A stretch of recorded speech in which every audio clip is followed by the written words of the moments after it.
Bonjour, je vais vous faire un petit exemple MVVM. Je vais commencer par créer un premier projet qui s'appelle MVVM Sample. Il y a une fenêtre, pour l'instant il ne fait rien. J'ai créé un projet qui s'appelle Model, dans lequel je vais faire une classe personne, et puis je ferai le view model. Première chose, on va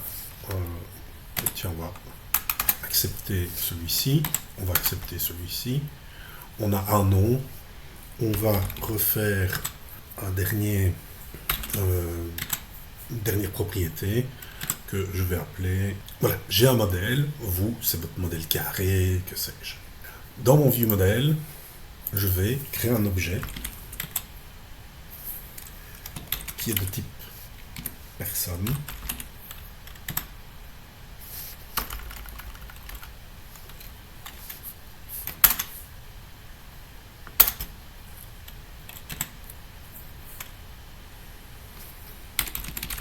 Que je vais appeler modèle ici.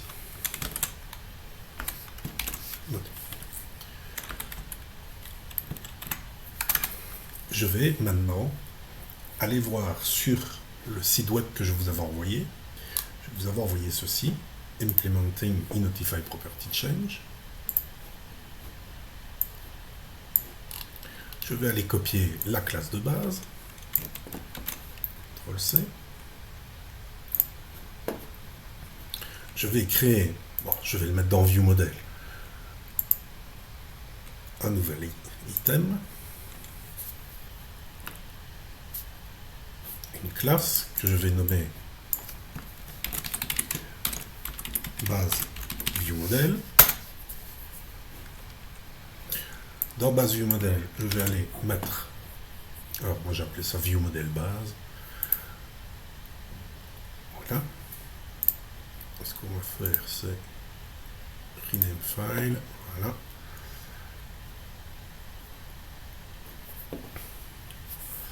Ici, que fait-on? On a implémenté l'interface Inotify Property Change.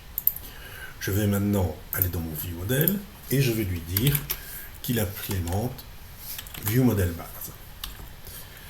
J'ai un modèle que je vais plutôt peut-être pas faire une propriété ici. Je vais faire un modèle. Voilà.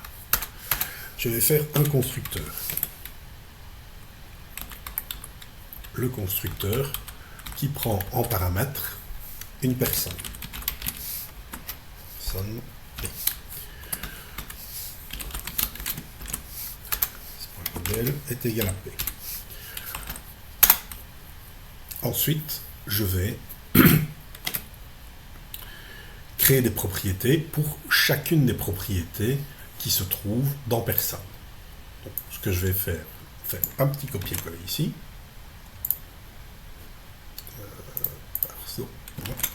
Personne view model. Ici, qu'est-ce que je vais faire?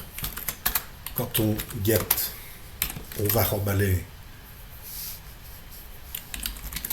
this.model.id. On va faire la même chose pour chacune des propriétés get.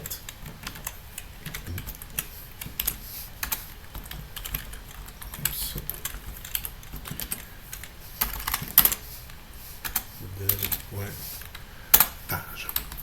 Par contre, pour la propriété set, c'est un petit peu différent. On va faire, c'est vraiment légèrement différent. On va this.model.id est égal à value. On est d'accord avec ça, hein? Et puis c'est à ce moment-ci que nous allons faire un this.notify property change. On va notifier les observeurs que notre propriété a changé. Alors, retournons voir la classe de base. Que fait-elle? Ici, on a un caller member name, c'est-à-dire que c'est le nom d'une propriété, de l'appelant de la propriété. On pourrait, ici, ne rien mettre. Il va passer le nom de la propriété appelante, ID, ici. Si on veut être carré, on peut faire un name of ID. ça donnera simplement, ça va convertir ceci en string. Je vais le laisser comme ça, parce que dans la littérature, vous êtes susceptible de rencontrer le même genre de choses. Alors, je vais copier-coller ceci, tac, et aller modifier chacune des propriétés. On va mettre nom ici. Alors, ici, qu'est-ce que va faire le notify? Il va notifier que la propriété nom a changé. Généralement, si on ne fournit pas... Hop, là, qu'est-ce que j'ai fait?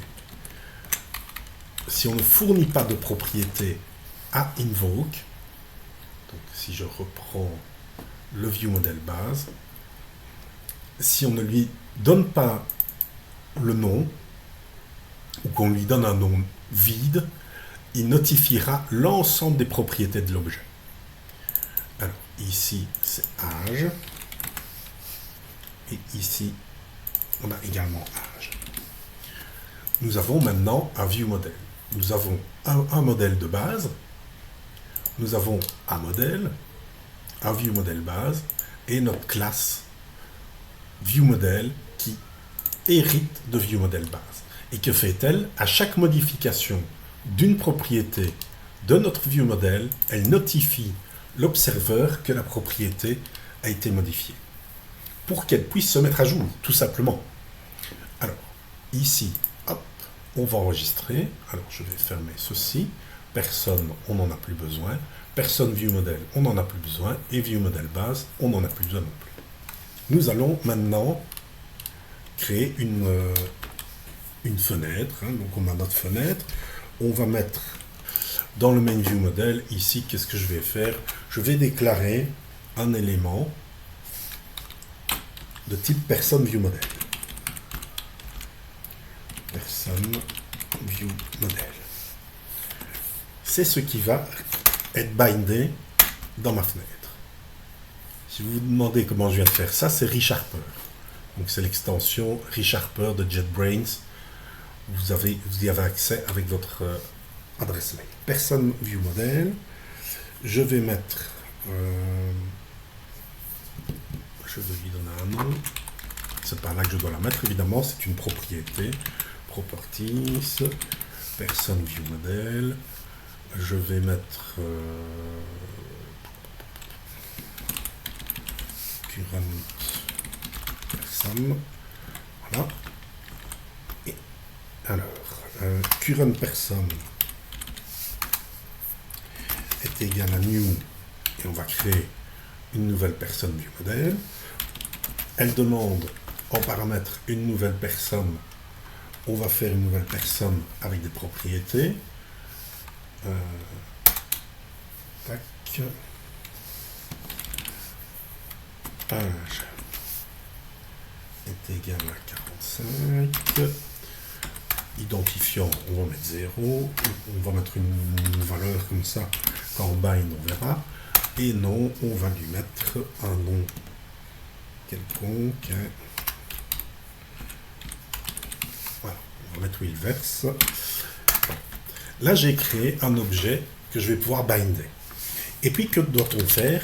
Data context, on doit lui dire que le data context de la view, donc là, je suis dans la view du MVVM, this data context est égal, et je vais lui donner 10. Parce que moi, actuellement, je vais binder les éléments que je vais trouver ici. C'est peut-être pas la meilleure solution, mais pour mon exemple, ça va fonctionner. On va créer une textbox qu'on va binder. On va binder la propriété texte. Binding. Sur quoi? Sur la propriété. Donc j'ai mis, c'est le 10 ici. Current person, donc on a dit que le data context c'était le 10, et dans 10, qu'est-ce qu'on peut retrouver? On a un current person, point, et on va mettre ID. Si je lance déjà ceci, je devrais pouvoir vous montrer que le binding est effectif. Voilà. Regardez, on a déjà un 69 qui est ici. Parfait. On va créer quelques grid.rowDefinition.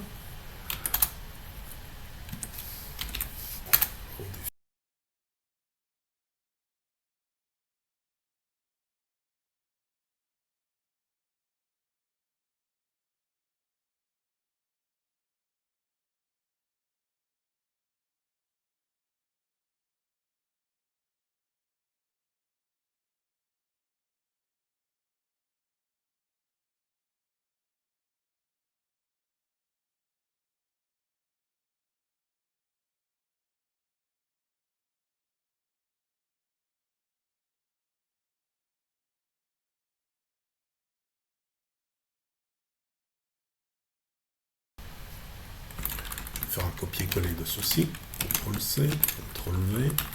Je vais créer des labels que je vais également binder. Et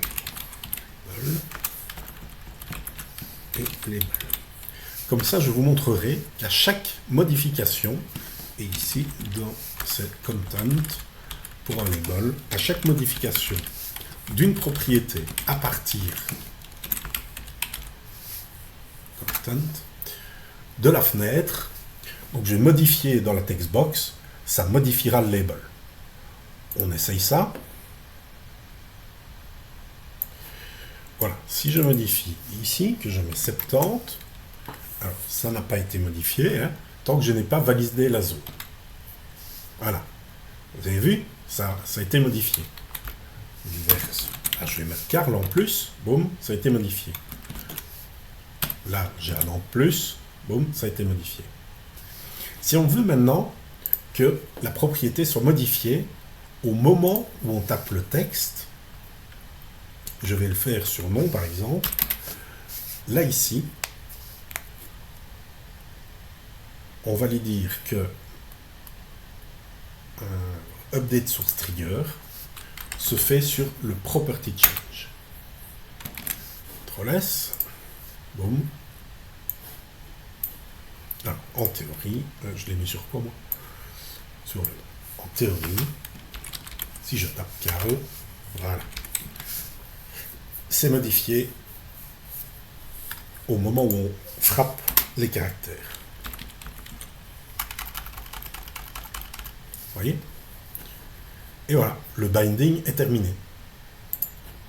Ici, c'est un label, on pourrait spécifier mode one way.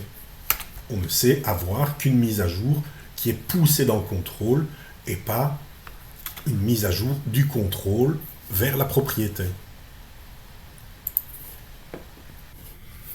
Alors, je vais vous montrer une petite modification de notre code.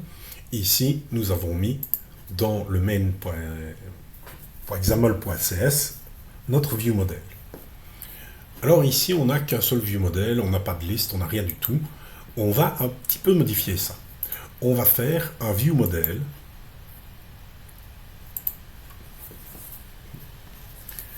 qu'on va appeler un main window viewModel. Oups là. Main window viewModel. Bon. Je le crée ici. Je le mets en public. Je lui dis qu'il hérite de viewModel base. Je vais aller reprendre ceci. CTRL X. Je vais le mettre ici. On a notre current person qui est ici. Le current person, boum, CTRL X, que nous allons aller mettre ici.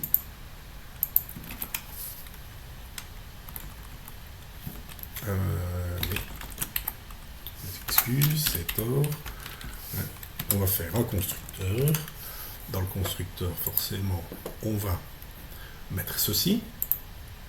Alors, ici, ben, on va refaire ce qu'on a fait. Hein, donc, on va mettre une propriété du type main window view model, qu'on va appeler view model, hein, peu importe. Le data context, on ne va pas mettre 10, mais on va mettre le view model, parce que c'est ça qu'on va vouloir binder. Hein. Ici, on n'aura rien d'autre que le main view model qui se trouve dans la main window. On peut maintenant s'amuser à ajouter des propriétés publiques. Je fais une propriété, properties. Ici, on va faire une observable collection de, et alors là, on va mettre person view model. Oups, person view model. Là, on va appeler ça items. Voilà. On va ajouter notre current person this.items est égal, alors oups, est égal à nous, hein, on va quand même l'instancier, this.items.add this.current person, on l'ajoute dans la liste, et puis on va en rajouter 2 ou 3 autres. This.items.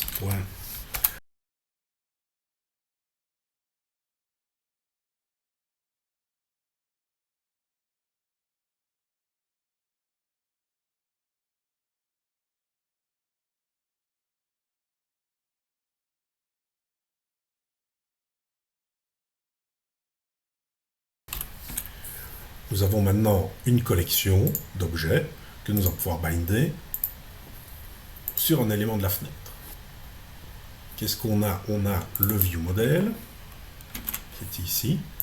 On va se binder sur current person, puisque dans le view model, on a, donc ici, dans le view model, on a une current person.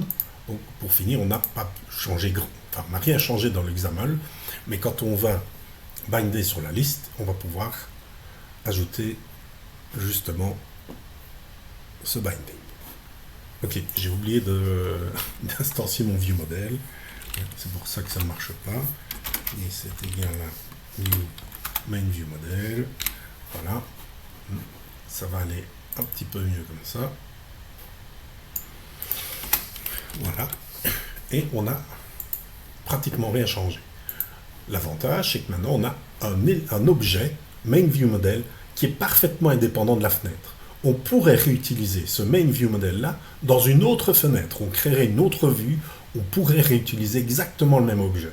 Que si on laisse tout dans le main view model.cs, on ne sait pas réutiliser cet objet-là, on ne sait pas réutiliser les propriétés qui sont dedans. Que ici, on a un view model qui est créé spécifiquement pour la vue. Attention, ici, forcément, comme on l'instancie, ce serait difficile d'aller rechercher celui-ci. Et encore. Avec les techniques actuelles et l'injection de dépendance, on pourrait créer cet objet-là dans l'éjecteur de dépendance et l'injecter au moment de la création de la vue. Enfin, ça, c'est une autre histoire.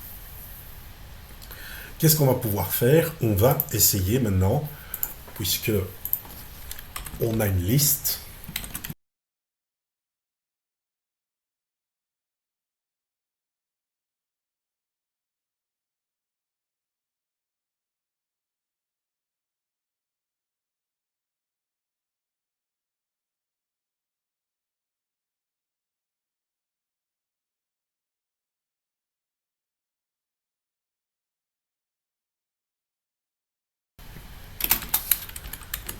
Nous allons lui dire que l'item source,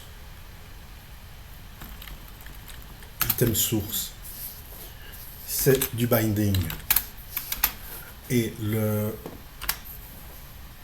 la propriété qu'on a créée, c'est items. Oups. Items. Si je l'exécute, je vous montre, il m'a bel et bien modifié ma vue pour me mettre une liste et mes 4 éléments. Ce que nous allons faire maintenant, alors, je vais le faire, mais c'est pas comme ça que vous êtes censé le faire. Hein. Il faut faire des data templates. Je ne vais pas tout vous montrer, sinon vous n'aurez rien appris. Ici, je vais faire un override du toString. Et dans le toString, qu'est-ce que je vais lui remballer? Je vais remballer this.nom plus, alors je fais ça un peu à la sauvage, hein, je vais mettre 2 points plus this.age. Voilà. Si je le réexécute, on devrait pouvoir voir le nom et l'âge de chacun des éléments qui sont compris dans la liste. Effectivement, on les a ici. Ce que nous allons faire maintenant, c'est au moment où on sélectionne un élément dans la liste, attention, vous, c'est pas une listbox que vous devez créer, c'est des data grids. Hein. Donc, c'est légèrement différent. Et je vais faire un binding sur mon selected item sur l'élément que j'ai appelé current person. On a oublié quoi? On a oublié de spécifier que personne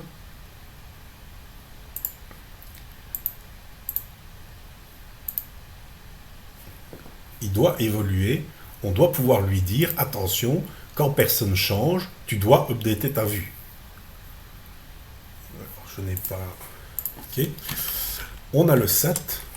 Je vais boum, mettre ça là comme ça. Et que doit-on faire?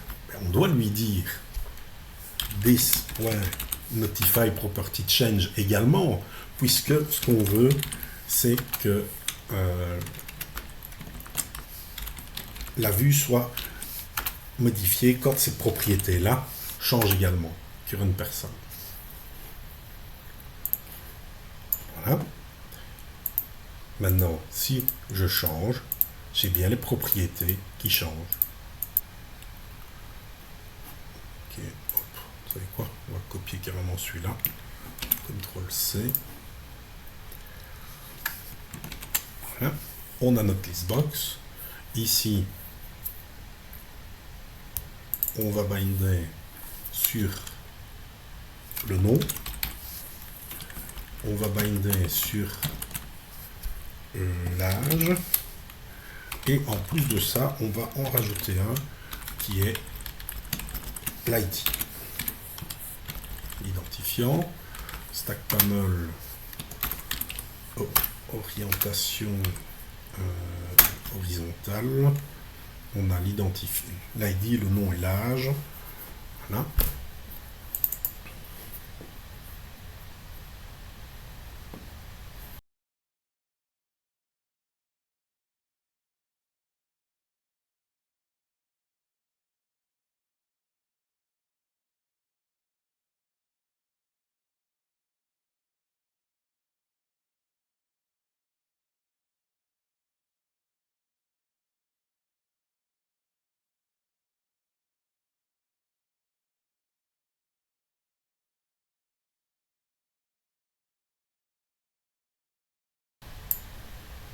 Et c'est quand même vachement plus sympa. Voilà. Vous avez vu, il n'y a rien de compliqué dans ce que je viens de réaliser. Hein.